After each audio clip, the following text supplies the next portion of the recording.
रुकिए, अगर आप भी राजस्थान की किसी भी भर्ती की तैयारी कर रहे हो तो ये क्लास आपके लिए बहुत ही महत्वपूर्ण होने वाली है। तो क्लास के बीच में स्किप मत करना, एंड तक देखना। अगर आप भी राजस्थान की सरकारी नौकरी की तैयारी कर रहे हो तो ये क्लास आपके लिए बहुत ही इम्पोर्टेंट रहने वाली है। देखिए यहाँ पर राजस्थान विद्युत निगमों में 2005 पदों पर भर्ती होने वाली है 2026 के अंदर, जिसकी विस्तृत नोटिफिकेशन जारी हो चुकी है। जिसके अंदर कनिष्क अभियंता के 869 पद है, कनिष्क लेखाकार के 371 पद और कनिष्क सहायक के 765 पद हैं। यहाँ पर आपके विशेष नोटिफिकेशन आ चुका है। और ऑनलाइन आवेदन की अगर हम बात करें तो ये 5 अगस्त से लेकर 25 अगस्त 2026 तक आपके भरे जाएंगे। यानी कि आपको 25 अगस्त का इंतजार यहाँ पर नहीं करना है, जल्दी से जल्दी इस फॉर्म को भर दीजिए। और अब हम आगे बात करेंगे कि इसके अंदर योग्यता क्या रहने वाली है आपके। इसके अंदर आपके शैक्षणिक योग्यता और चयन की प्रक्रिया क्या होगी, इसके बारे में हम फुल डिटेल वाइज पढ़ेंगे। और ये क्लास उन अभ्यर्थियों के लिए बहुत इंपॉर्टेंट है जिसको इसका ये जो सिलेबस है ये उसको समझ में नहीं आया होगा। ये जो इंग्लिश के अंदर उसका सिलेबस है, इस प्रकार का आपका सिलेबस है इसके अंदर ये आपको चयन प्रक्रिया वगैरह सब कुछ इसके अंदर है। ये आपको अगर समझ में नहीं आया ना तो इसका है ना, देखिए अगर आपको ये समझ में नहीं आया तो मैं आपको इसको हिंदी में पढ़ के बताऊंगा, ठीक है ना। तो चिंता मत करो, हिंदी मीडियम वाले को आराम से हम इस प्रकार से पढ़ेंगे ताकि आपको आराम से समझ में आ जाए, ठीक है। देखो इधर जाओ फटाफट से, आपको क्या क्या चाहिए होगा हम सब के बारे में चर्चा करने वाले हैं। तो जल्दी से जुड़ जाओ और अपने दोस्तों में क्लास को शेयर कर दो ताकि वो भी इससे जुड़ सके और अपनी जानकारी को प्राप्त कर सकता है, ठीक है। जुड़ जाओ जल्दी से फटाफट से। देखिए इसके अंदर क्या क्या चाहिए होगा हम सब के बारे में चर्चा करने वाले हैं। तो एक बार फटाफट से जुड़ जाओ क्लास के अंदर। चलो फटाफट से जुड़ जाओ, फिर हम इसको आगे देखते हैं। देखिए यहाँ पर आपके आवश्यक दस्तावेज जमा किए गए हैं। यदि अभ्यर्थी की पहचान पर कोई संदेह होता है तो उसे परीक्षा में बैठने की अनुमति नहीं दी जा सकती। राशन कार्ड और लर्निंग ड्राइविंग लाइसेंस को इस उद्देश्य के लिए वैध पहचान पत्र नहीं है, यानी कि आपके आईडी प्रूफ नहीं माना जाएगा। राशन कार्ड और लर्निंग ड्राइविंग लाइसेंस आपको इसके लिए जो है परीक्षा केंद्र पर तथा दस्तावेज सत्यापन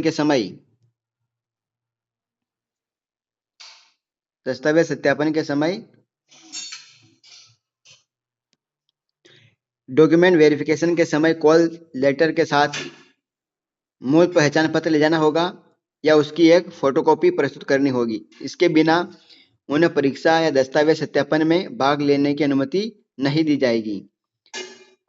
देखिए ये एक सिलेबस जो है ना ये इसी के अंदर है।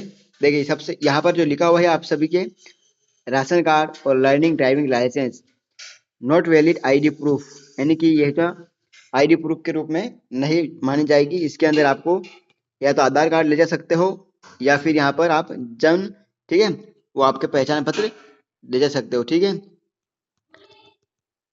आगे देखते हैं। देखिए आपके जो सिलेबस है हम हिंदी में पढ़ेंगे ताकि आपको पढ़ने में आसानी रहे। आगे देखो फटाफट से, यहाँ पर क्या कह रहा है कि अभ्यर्थी कृपया ध्यान दें कि कॉल लेटर पर दिखाई देने वाले नाम जो पंजीकरण के दौरान दर्ज किया था पहचान पत्र पर अंकित नाम से पूरी तरह मेल खाना चाहिए। जिन महिला अभ्यर्थियों ने विवाह के बाद अपना पहला या अंतिम या मध्य भाग बदला है वे इस बात पर विशेष ध्यान दें कि यदि कॉल लेटर और फोटो पहचान पत्र में अंकित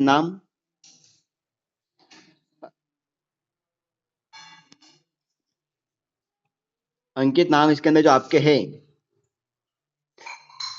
उनमें कोई अंतर होता है तो अभ्यर्थी को परीक्षा में बैठने का मौका नहीं दिया जाएगा। यहाँ पर देख लीजिए ध्यान से, आपको यहाँ पर बैठने का मौका नहीं दिया जाएगा,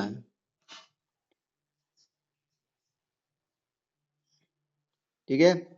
चलो जिन अभ्यर्थियों ने अपना नाम बदला है उन्हें परीक्षा में बैठने की अनुमति तभी दी जाएगी जब वे मूल राजपत्र अधिसूचना यानी कि विवाह प्रमाण पत्र शपथ पत्र प्रस्तुत करेंगे।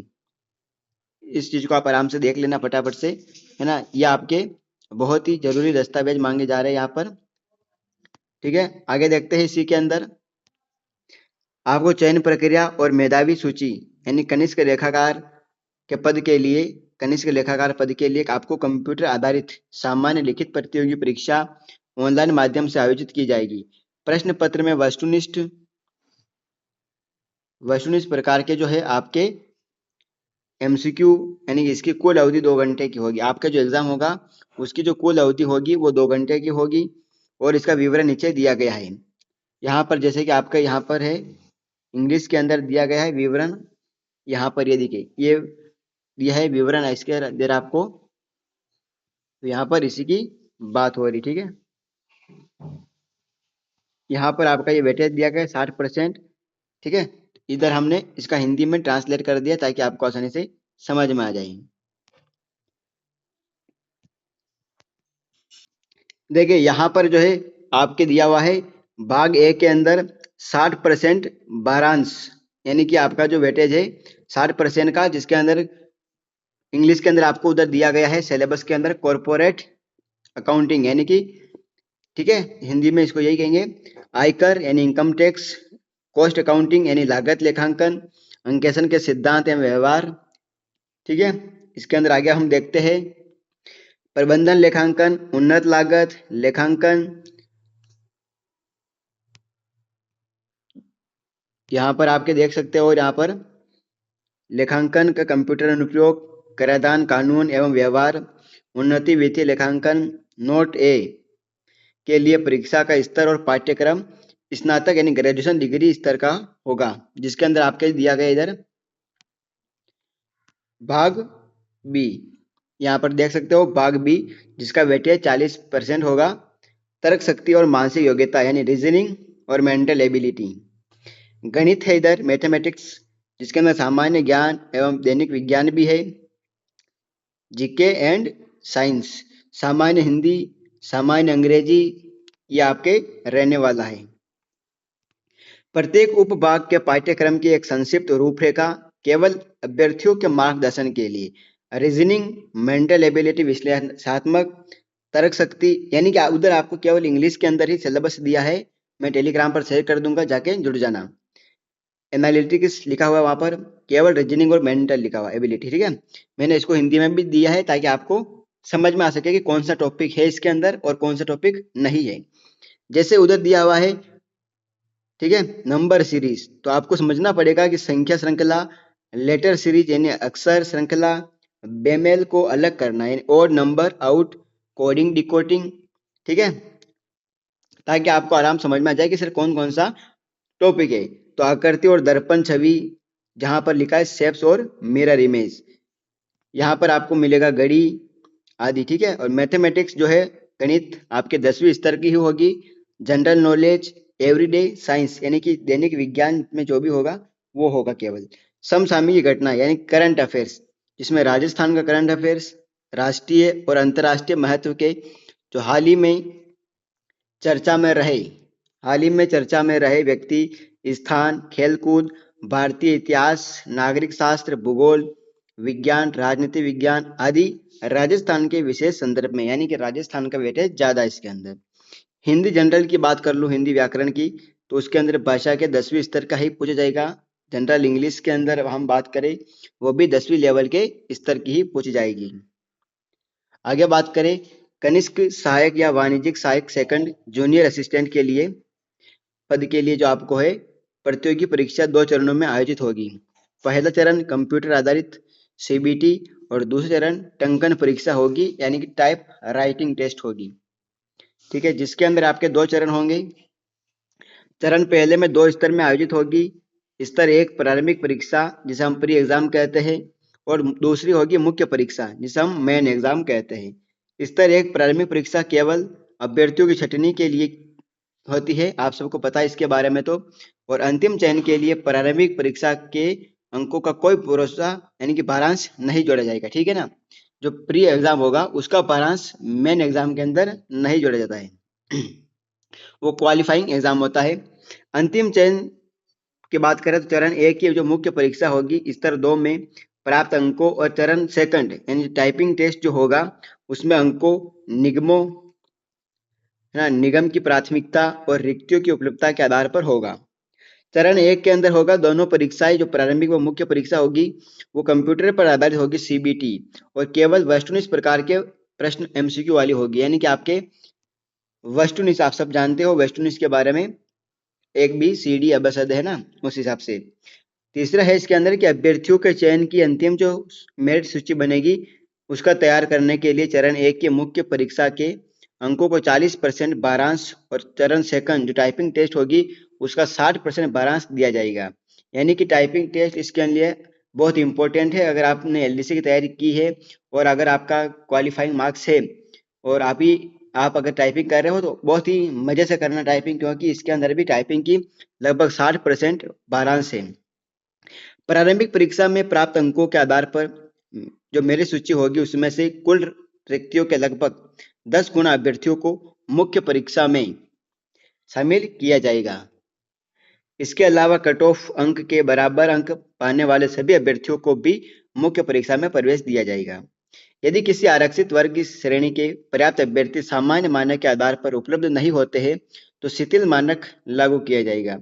हो सकता है कि ताकि प्रत्येक श्रेणी के पर्याप्त जो अभ्यर्थी होते हैं उनको मुख्य परीक्षा में बैठ सके। इस स्थिति में 10 गुना की सीमा तक छूट रहेगी। हालांकि ऐसे अतिरिक्त अभ्यर्थियों को केवल अपनी आरक्षित श्रेणी की रिक्तियां के लिए ही प्राप्त माना जाएगा। चौथा इसके अंदर है टॉपिक कि परीक्षा की योजना प्रारंभिक और मुख्य परीक्षा दोनों के लिए रीजनिंग और मेंटल एबिलिटी जो होगी उसके अंदर आपके और गणित जो होगा, गणित 10वीं स्तर की होगी। सामान्य ज्ञान, दैनिक विज्ञान विशेष राजस्थान के संदर्भ में, सामान्य हिंदी, सामान्य अंग्रेजी 10वीं स्तर की ही होगी।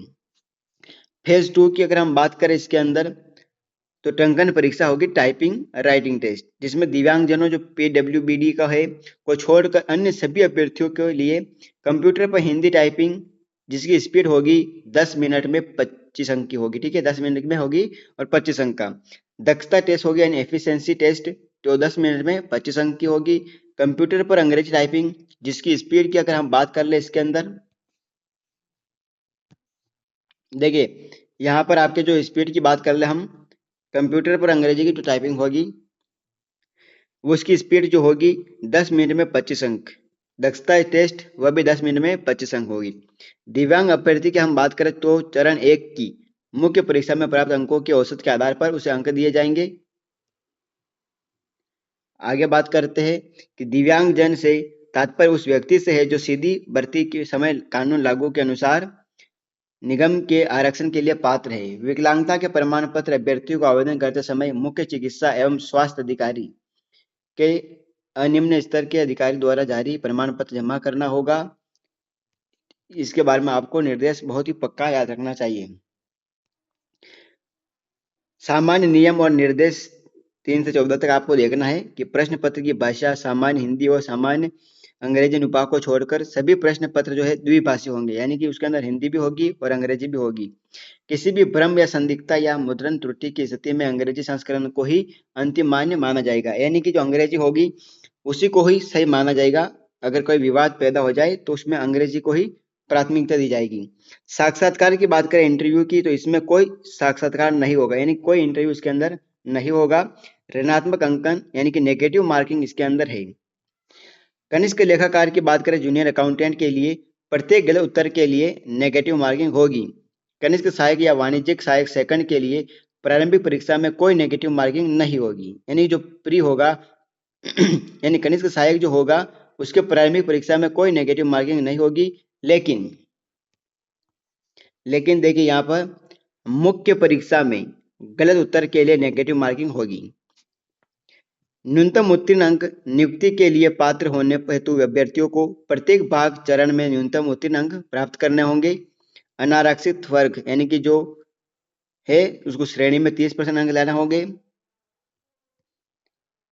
हम बात करते हैं SC ST OBC MBC EWS या भूतपूर्व सैनिक या दिव्यांग, इन सब के लिए 20% अंक होगा।